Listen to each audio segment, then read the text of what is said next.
quiero ser igual.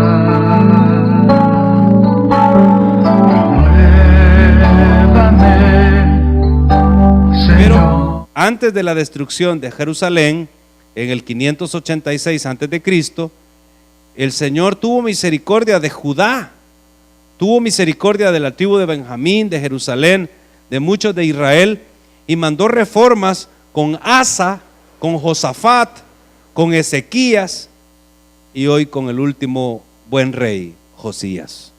Antes de Josías, su padre Amón solo reinó 2 años. Es que era muy pecador. Dios da la oportunidad. Bueno, se fue Manasés, 51 años de maldad. Al final se portó más o menos bien. Viene el hijo de Manasés, que es Amón, y empieza a repetir toda la maldad de su padre. Dios le da 2 años, hay una conspiración y lo matan.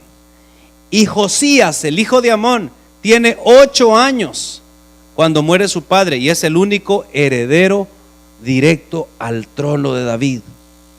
Imagínese usted un niño de 8 años que va a ser rey. La ventaja es que Hilcías era el sacerdote y era un buen sacerdote. La otra ventaja es que Yedida, la mamá de Josías, era una buena mujer, diferente a Hepzibá, la mamá de Manasés, que por lo visto desde niño no lo crió bien, porque ese desde niño empezó a hacer desastres. Pero en este caso las cosas parece que van diferentes. Han pasado, para que tenga una idea, más de 55 años de oscurantismo. La ley se perdió, las Biblias las escondieron, la ley no la lee nadie, sacerdotes no hay, el templo está en ruinas. Josías llega de 8 años y asesorado por Hilcías, el sacerdote, y otros le dicen: mira, tenemos que cambiar esto. Y él pregunta: ¿qué hay que hacer? Bueno, hay que hacer una reforma, hay que quitar todos los lugares altos que tu padre en 2 años volvió a poner. Esto es un caos. Hay que traer a los sacerdotes y hay que buscar qué enseñarle al pueblo. ¿Cómo? Sí, que enseñarles, hay que. Hermano, hagamos en la mente una teoría. Vamos a suponer que no existe este precioso libro. Vamos a suponer que no existe este precioso libro. Lo guardamos. Vaya, hermano, ¿qué es enseñar en las iglesias? ¿De qué se hablara cuando nos reunimos? Si por 60, 70 años toda una generación no sabe que existe, ¿de qué habláramos? Como una tribu que no tiene Biblia. Hermanos, el poder del que está bien alto es bueno. Hoy un cocodrilo casi me mató, ¿verdad? Pero me libré de él. Hermanos, el poder del que está más alto que el árbol más alto de aquí del Parque Cucatlán es grande, hermano. Me subí en 2 microbuses, de la 4 y 44, y la 32 y la 24, y no me asaltaron. Me libró ¿Alguien tiene algo que contar también de lo que ha hecho? Y eso contáramos o pasáramos. No tuviéramos una base. ¿Cómo se formó el pueblo de Dios? ¿Cómo nace el pueblo de Dios? El pueblo de Dios nace por la comunicación directa de Dios con nosotros los hombres, con los pactos, con los tiempos que el Señor le daba. Le dio tiempo a Adán, ¿se acuerda? Y estaba condenado la raza humana, porque Caín, el hijo que había quedado, se fue y se llevó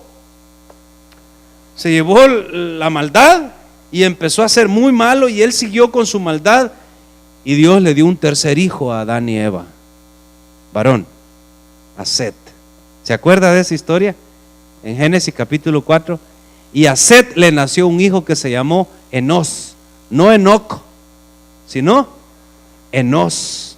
Y Dios puso a través de su Santo Espíritu, porque el Espíritu Santo, hermano, siempre ha estado ahí, no apareció por primera vez en Pentecostés. En Pentecostés salió el Espíritu Santo a la palestra. No, hermano, siempre ha estado ahí, porque Dios está desde el principio, de los principios. Tocó a Enos, y Enos sacrificó oró y habló con Dios. Dice la palabra en Génesis capítulo 4 que en ese momento con Enós los hombres empezaron a invocar el nombre de Dios. Set fue un nuevo nacimiento, una nueva generación, de la cual salió Enoc y también salió Noé. Y de ahí viene el plan de Dios para Noé, y luego viene el plan de Dios para Abraham, y Dios trata luego su promesa con Isaac, con Jacob, con Moisés, el pacto, la alianza en el monte Sinaí. Y entonces se escribe por primera vez algo. ¿Y quién mejor para escribirlo que Moisés, que sabía escribir? Había sido 40 años príncipe en Egipto, que conocía muchas cosas de la escritura de antes y de las técnicas de los egipcios. Y ahí se escribe, hermanos, la ley. Y luego los profetas. Y se escriben muchas otras crónicas que se escriben y tenían acceso. Pero lo más importante era la ley, los primeros 5 libros. Pero cuando Josías llega al poder, no saben qué es eso. Josías aprendió a leer en otro silabario, en otro libro. Los niños en Israel aprendían a leer en la ley, en los profetas. Pero ese no fue el caso de Josías. Tanto así que Dios le iba a dar un gran regalo por su fidelidad. Vamos al texto, a leer, hay mucho que leer. Y el mensaje que quiero que quede claro, amados hermanos, es que la mejor herencia para nuestros hijos es la sujeción a Dios, el respeto y el amor al Padre. Porque Josías había tenido un buen abuelo, un mal abuelo y un mal padre. Pero yo me imagino que el sacerdote llegó a contarle, al principio hubo un rey que a pesar de ser imperfecto, fue un gran rey. Es tu padre David. Y hay una promesa que Dios hizo a tu padre David. Que, hermano, ¿sabe cuántas generaciones han pasado entre David y Josías? 15 generaciones, 15 reyes. Probablemente, hermano, Josías no hubiera sabido nada de David si no es por Hilcías. Pero Dios dice, no, pero hay algo más importante que lo que David hizo. Que David tenía un corazón conforme a Dios, y eso hizo que él botara a todos los ídolos. Pero la palabra de Dios no la conocía Josías. Así que su sujeción al Señor iba a traer como regalo que la Biblia, digamos así, ¿no? La Biblia, la ley, apareciera de nuevo. Esto en el texto que leeremos a continuación. Capítulo 34 del segundo de Crónicas, verso 1 en adelante. Nos ponemos en pie para la lectura de la palabra. Vamos a leer los primeros 2 versos. Crónicas segunda, capítulo 34, versos 1 y 2, para empezar. Dice así la palabra del Señor. De 8 años era Josías cuando comenzó a reinar, y 31 años reinó en Jerusalén. Este hizo lo recto ante los ojos de Jehová, y anduvo en los caminos de David su padre, sin apartarse a la derecha ni a la izquierda. Señor, gracias le damos por esta palabra. Le pedimos de su instrucción a través de su Santo Espíritu. En el nombre de Jesús oramos. Amén. Pueden sentarse, hermanos. Después de este rey, de Josías, veremos que hubo una sucesión en unos 15 años de varios reyes que no sirvieron mucho. Surge la figura de Jeremías con los descendientes de Josías después, con los reyes que iban a venir. Y Jeremías lucha contra 3 reyes y no logra detener aquel camión que va directo al barranco. Imagínense un gran camión cargado de pecados, de tradiciones paganas que se habían dejado meter en Jerusalén, y 3 reyes que se dan a ser populares. 3 reyes que prefieren ser populares a cumplir el mandato de Dios. Entonces Jeremías no va a lograrlo. Josías lo intentó, pero en el tiempo que él gobernó logró hacer mucho, dándole la oportunidad a varios que lograran a los caminos del Señor. Pero esto solo fue posible porque la ley apareció de nuevo, la palabra del Señor apareció de nuevo. Vemos ahí de 8 años era Josías cuando comenzó a reinar. Él estuvo 10 años en entrenamiento, 10 años en preparación porque la muerte de su padre Amón, que se narra en el capítulo 33, versos últimos, lo quito de acá. En los últimos versos del capítulo 33, del 21 en adelante, nos habla de que Amón hizo lo malo y que hubo una conspiración de los siervos y lo mataron. Ahora, 25, el último verso del 33 dice: mas el pueblo de la tierra mató a todos los que habían conspirado contra el rey Amón, y el pueblo de la tierra puso por rey en su lugar a Josías, su hijo. Él tiene 8 años. En los reyes, en los libros de los reyes, vemos que a los 10 años después, a los 18, él empezó a hacer algunas reformas. No está claro si fue a los 8 o a los 18 cuando él empezó a hacer estas reformas, pero veamos las reformas que él empezó a hacer desde temprano en su reinado. Vamos a tomar el parámetro de Crónicas, verso 3. A los 8 años de su reinado, siendo aún muchacho, comenzó, dice la palabra, a buscar al Dios de David su padre. Hermano, ¿cuántas generaciones?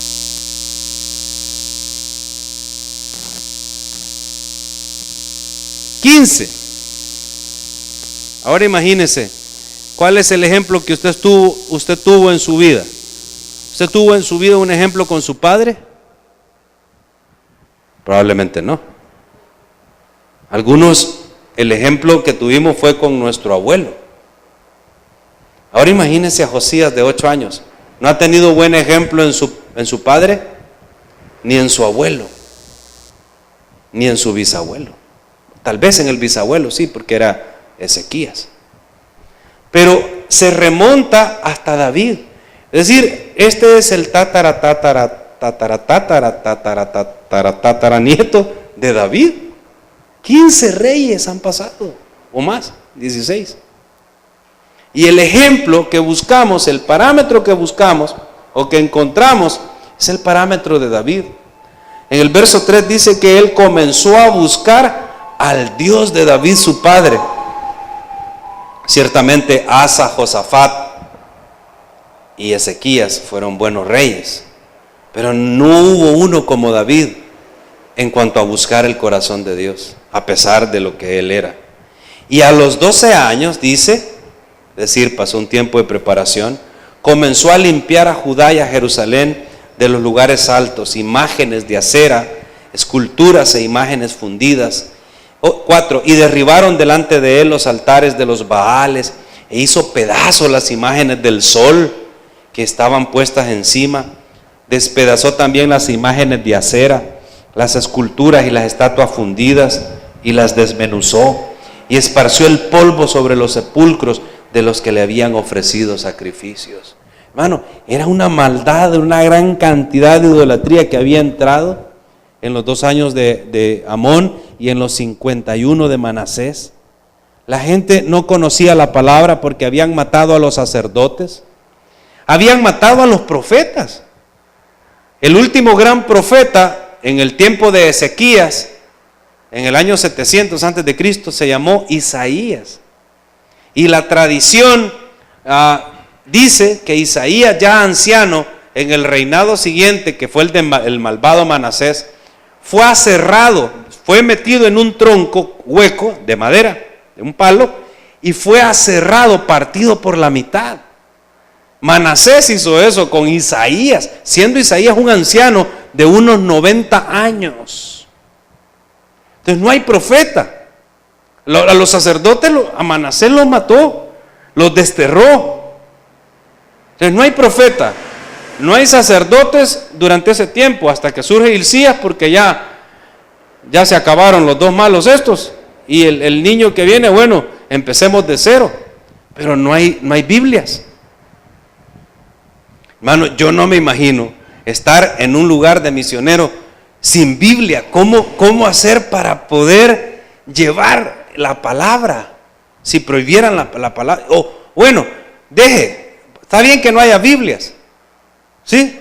Teo sabe que hay lugares donde no lleva Biblia, pero ¿a dónde llevas la Biblia? Porque has conocido la palabra, pero vamos a suponer que es 1 o 2 generaciones dije 50, 60 años, en los que nadie ha conocido la palabra de Dios, ¿qué vas a llevarle a las nuevas tierras? ¿Qué enseñanza vas a llevar si no la conociste tú, ni tus padres, probablemente ni tus abuelos? ¿En qué instrucción están los niños? ¿Sabe que yo hice un examen con una gente el día miércoles? Les pregunté, ¿ustedes de verdad creen en Dios? Y me dijeron, sí. ¿Ustedes son conservadores en sus pensamientos? Y me dijeron, sí. ¿Que ustedes están de acuerdo que se lea la Biblia en las escuelas? Y me dijeron, no. Es que hay que respetar el derecho de otros niños. ¿Se sabe cómo el diablo se ha metido tan bien en el pensamiento de nosotros, esta generación del último siglo? Por el humanismo. El humanismo, los derechos. Hay que respetar los derechos. Bueno, está bien, le dije yo. Está bien que se respeten los derechos. Ya los testigos de Jehová están ahí. Y ellos pueden mandar una carta a una escuela y decir, mi hijo no va a estar a la hora de que estén en la oración a la bandera, ¿verdad? Y que se vaya a sentar. Le digo, pero hay muchos otros que deberían de conocer la palabra del Señor. Desde que el presidente Kennedy la quitó en Estados Unidos en la década de los 60, porque por decreto presidencial se dejó de leer la Biblia en las escuelas, del año 63, 62, según más recuerdo. Dígame, ¿las cosas han venido mejor o peor? La última 2 generaciones norteamericanas, ¿están mejor o peor? ¿La economía está mejor o peor? Hasta la economía está peor. ¿La credibilidad cómo está? Y seguimos el mismo ejemplo. Y no queremos que la Biblia se lea en las escuelas. Y discuten otras cosas, leyes tontas. Y cuando van a discutir lo de la Biblia en las escuelas, salen uno y dice, cuidado con eso. Porque para empezar, ¿qué Biblia se va a leer? ¿Cómo que Biblia? ¿La católica o la evangélica? Que lean cualquiera. No hay ningún problema que lean la Dios habla hoy.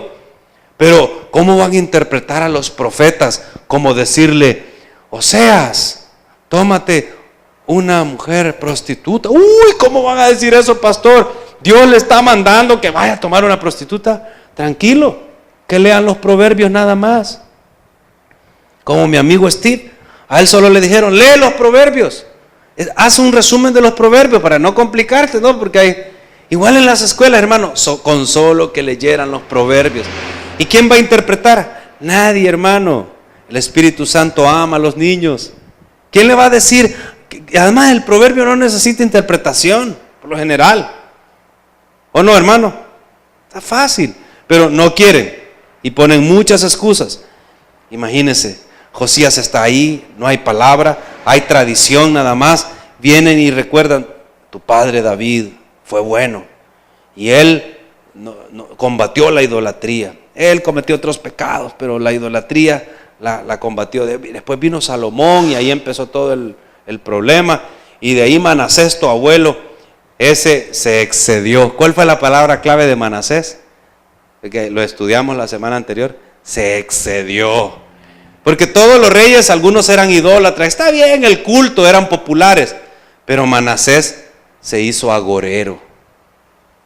Manasés derramaba sangre de animales y le gustaba adivinar también. Se hizo brujo, era rey brujo. Manasés se excedió, extravió al pueblo y hizo todo lo que ya les mencioné.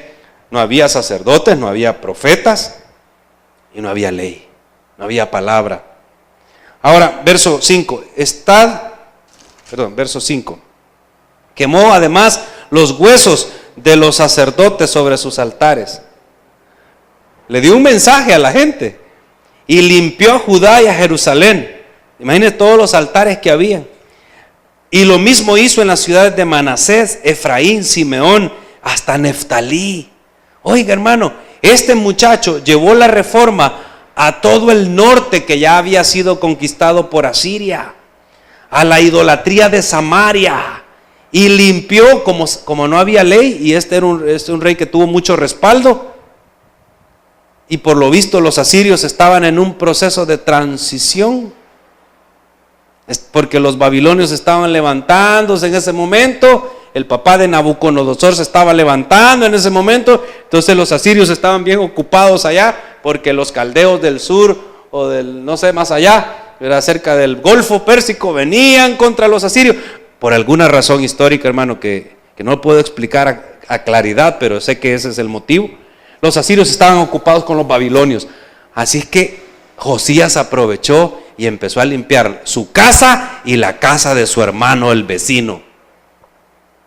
Era bueno. Hermano, si tú tienes una bendición, si tú has recibido el mensaje del Señor, no te quedes solo con tu casa. A la primera persona que hay que llevarle el mensaje de restauración, de reformar, de avivamiento espiritual, es a la familia.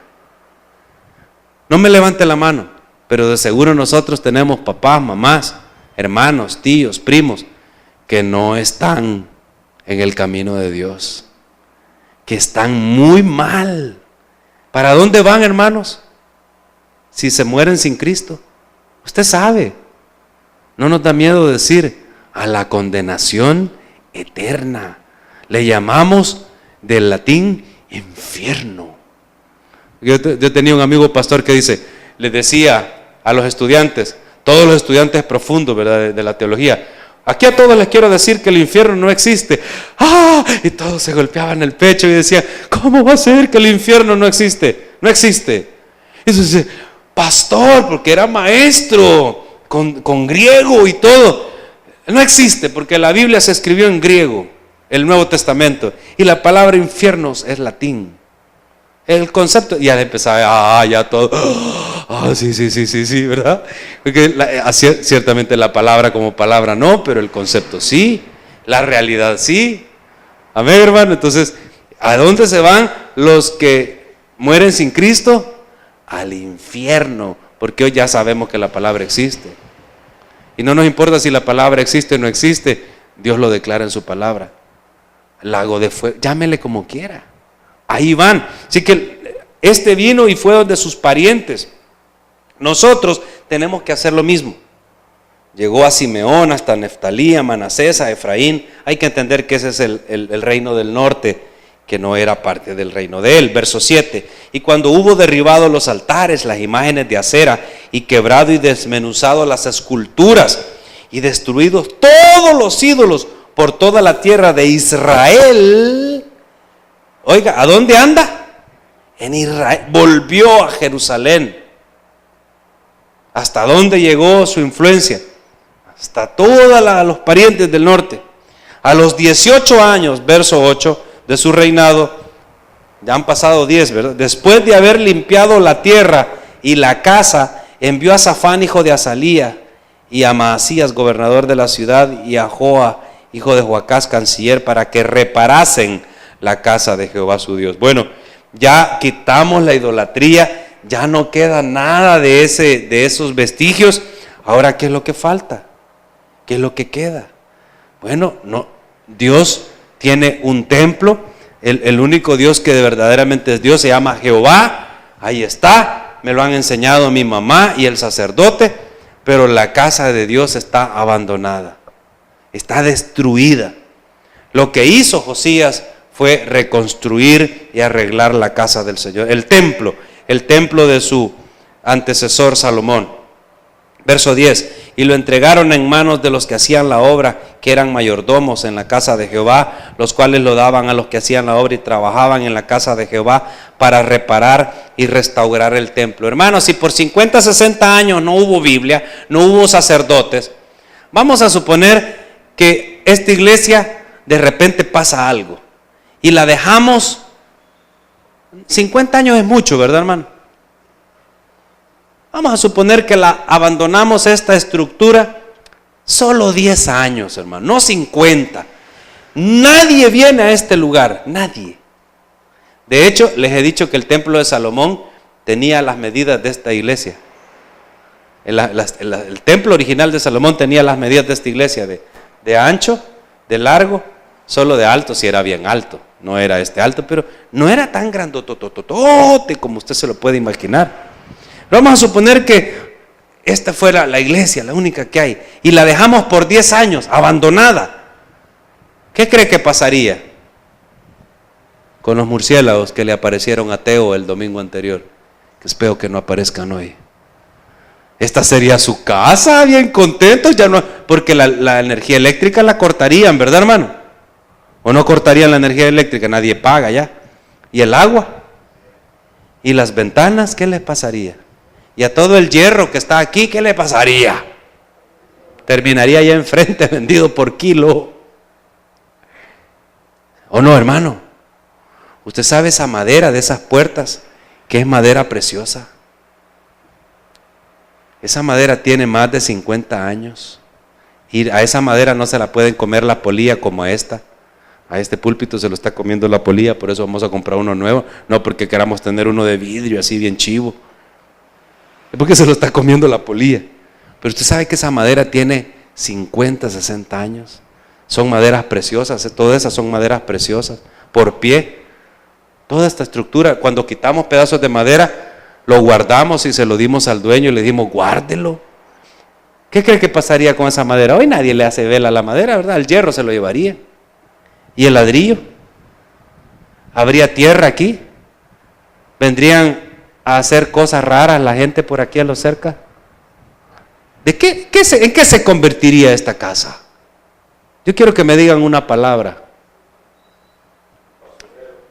Basurero. Otra, que es bien fea y huele mal. Letrina. Dos cosas, hermano. Ahora, por 10 años, basurero y letrina. Imagínese a Josías llegando 50 años de oscurantismo, todo el reinado de Manasés y de su padre Amón, llegando a la casa de Dios, al templo espléndido de Salomón, abandonado por 53 años, para ser exactos.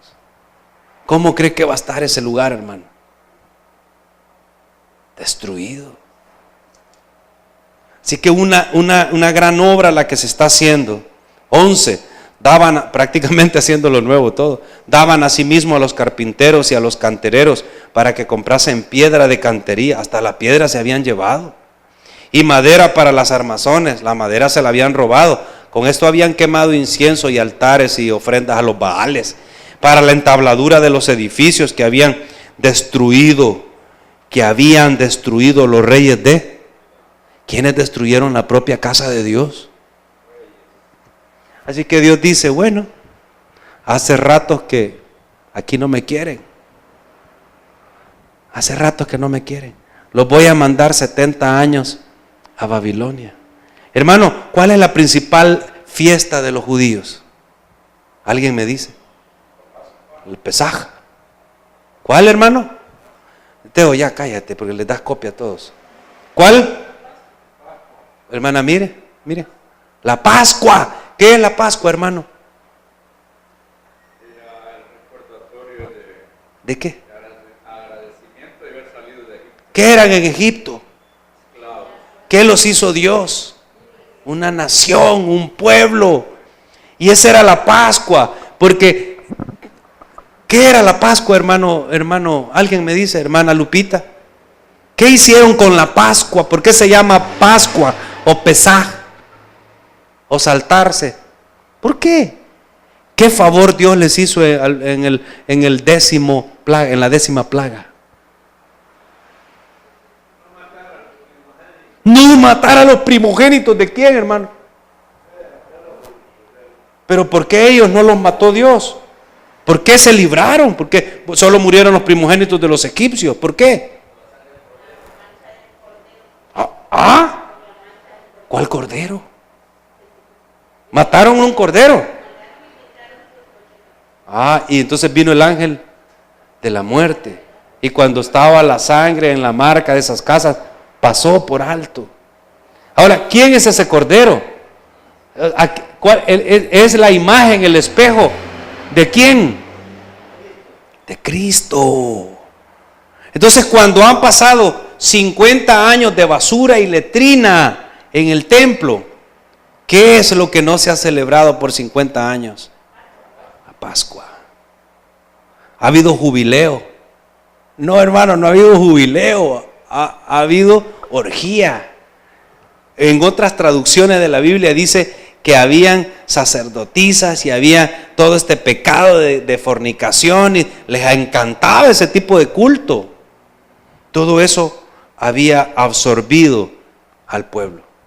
Todo ese tipo de costumbres. ¿Cuál Pascua?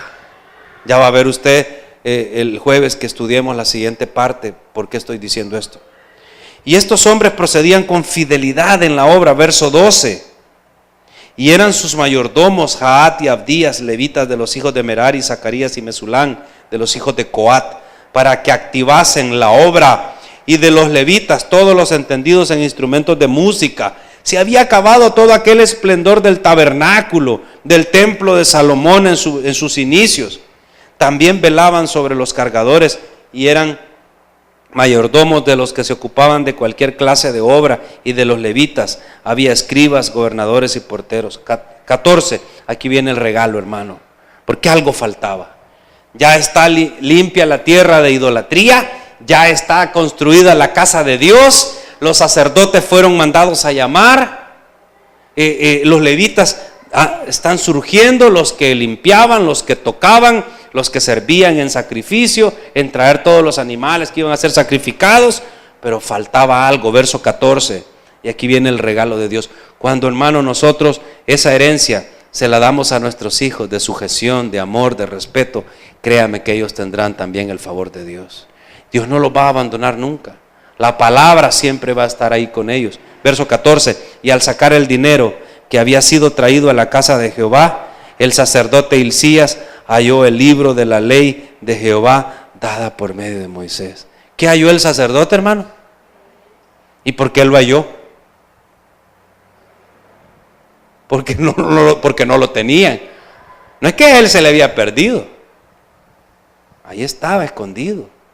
Y dando cuentas, Hilcías dijo al escriba Safán: yo he hallado el libro de la ley en la casa de Jehová. Y dio Hilcías el libro a Safán, y Safán lo llevó al rey y le contó el asunto diciendo: tus siervos han cumplido todo lo que le fue encomendado. Reunieron el dinero para hacer esto, para hacer aquello, verso 18. Además de esto, declaró el escriba Safán al rey diciendo: el sacerdote Hilcías me dio un libro. Y leyó Safán en él delante del rey. Luego que el rey oyó las palabras de la ley, rasgó sus vestidos. ¿Sabe qué es lo que pasó, hermano? ¿Sabe por qué rasgó sus vestidos? Porque se dio cuenta de todo lo malo que había hecho y nunca nadie le había explicado. Esa es la ley de Dios. Yo estaba haciendo las cosas porque el Espíritu Santo de seguro lo guió, su madre fue buena instructora, pero él no conocía la ley de Dios. Esto es lo que mis padres en el desierto sufrieron cuando leyó el Éxodo. Esta es la historia del Génesis. Este es el Deuteronomio. Esto es todo lo que Moisés recibió de Dios. La aventura de Números. Como cuando se quejaron y murmuraron porque tenían hambre, Dios les dio codornices hasta que le salieron por las narices. Qué bonita la rima. Qué bien. ¿Y yo por qué no sabía nada de esto? ¿Cómo se llama esto? Dice, la ley de Moisés, la Biblia. Y rasgó sus vestidos. La restauración, hermanos, no bastaba con quitar la idolatría. Hay gente que yo le digo: usted, hermano, debería venir a los pies del Señor. Yo soy bueno, hermano. Yo doy para la Teletón. En mi casa no se toma, hermano. En mi casa no se fuma. No decimos malas palabras. Somos bien educados. Usted es muy bueno. Ha quitado todos los ídolos como Josías. Sí. Y además doy obras para el padre Flavián Mushi de allá, de los huérfanos. Y doy mucho y a veces voy y ayudo a que se construyan iglesias. Es más, él ayuda a que se construyan iglesias. Y si vienen de cualquiera que vengan, de los que andan tocando las puertas, como dijo el hermano Teo, yo les abro la puerta y les doy dinero. Les ayudo a todo lo que puedo. A veces me han pedido para construcción de un templo aquí, el pastorcito de de una iglesia por allá en Guatajiagua. Yo le mandé madera y todo de mis ferreterías y se ha construido la casa de Dios allá. Yo soy bueno. ¿Está bien? Él no tiene cosas malas de vicios que otros hasta cristianos tienen. Porque hay cristianos que hacen sus cositas. No ven ni novelas. Aquí no se ven ni novelas porque esa televisión arruina la mente de mis hijos. Mis hijos tienen biblioteca, sus películas son controladas. Yo estoy pendiente que ellos vean buen cine, buena cinematografía, historia y todo. Perfecto. Mire, los hijos saludan, bienvenidos, son tienen mucho dinero, pues son tan educados. No como los hijos de algunos cristianos, ¿verdad? Son bien malcriados y hablan cosas feas a veces. ¿Qué le faltaba a ese hombre? ¿Qué le faltaba a Josías por lo cual rasgó sus vestidos? Porque él había limpiado la idolatría, era bueno, había quitado todo eso malo, había reconstruido la casa de Dios, estaban celebrando. ¿Pero qué faltaba, hermano? Dígame la palabra. Y si la palabra falta, lo hemos predicado acá, si la palabra falta en la vida de una familia, le falta todo, porque don bueno también se va a ir al infierno. Y porque quiere ser bueno y alcanzar el favor de Dios por sus obras. No os gloriéis, con las obras nadie podrá ser salvo. Es por fe y hay que aceptar humildemente que Jesús es Dios. Y que Jesús murió por mí en la cruz. ¿Y dónde está eso, hermano? ¿Dónde está eso escrito? En la palabra. Así que si la palabra está ausente, todo falta. Y eso pasó en este tiempo de Josías. Cuando la palabra llegó, él dijo: Dios mío, nos hacía falta todo. Porque la ley de Dios era clara, hermano, en cuanto a la celebración de ciertas cosas. Llámenme a Hilcías. Hilcías, mira, ¿qué es lo que dice aquí en la 10ª plaga? Dice, mira, que cuando llegó el Señor a Moisés y le dijo: estoy harto ya del faraón, ya yo le he dado muchas oportunidades, y prepárate tú esta noche, coman panes amargos, ¿verdad? Panes sin levadura, hierbas amargas, maten un cordero de 1 año, que sea de los cuidados, de los perfectos, sin defecto, y derramen la sangre, marquen la puerta, porque el ángel de la muerte vendrá y los primogénitos de todo Egipto morirán. Usted sabe lo que significa el primogénito para la familia judía. Es la herencia, es el que tiene la bendición, o sea, en la tradición, ¿no? Iban a morir.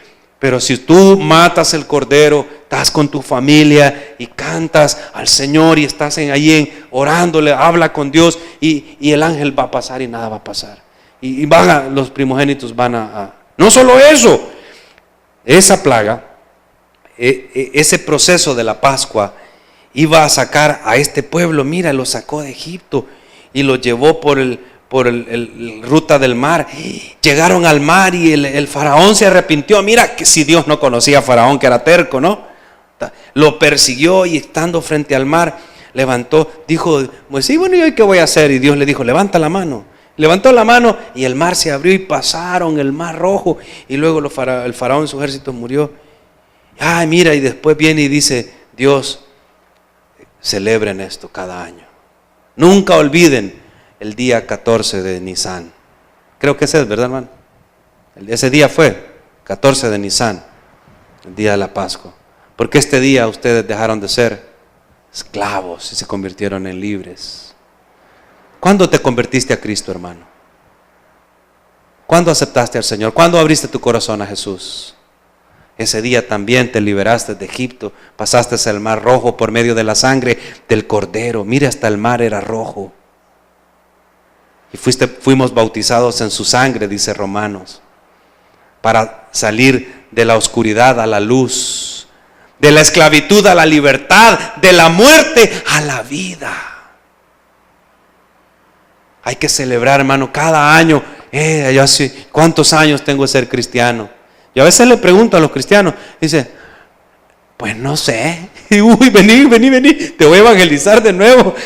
Hermano, esa es una fecha importante. ¿Cuándo cumple años usted, hermano? No se le ha olvidado, ¿verdad? Bueno, el 12 de julio. Yo el 24 de octubre, hermano. Recibir a Cristo, el día que unimos a Cristo es como la Pascua. Ese día también recibimos todas esas bendiciones. Pero este pueblo, por 50 y tantos años, no había celebrado esa fiesta tan importante, significativa, tan memorial. Y esto iba a tener un efecto en el cautiverio babilónico. ¿Cuántos años fueron el cautiverio, hermano? 70 años, porque lo que nos vamos a dar cuenta, que no celebraron la Pascua durante mucho tiempo. Y el Señor dijo, bueno, no quisieron descansar en tantos jubileos, porque por aborazados y ambiciosos seguían trabajando, la tierra no le dieron descanso, porque el jubileo era el año 50, el 49 y el 50. Y Dios los mandó a descansar 70 años a Babilonia. Pero Dios dio la palabra a Josías para que él iniciara, no una reforma de limpiar ídolos, no una reforma de tener casa bonita, hacía falta una reforma espiritual, una reforma en el corazón de su pueblo, y eso solo era posible si la palabra volvía a aparecer. Por eso Dios dio ese regalo, esa recompensa al buen rey Josías. Que el Señor añada bendición a esta palabra. Y gracias le damos, Señor, en esta hora.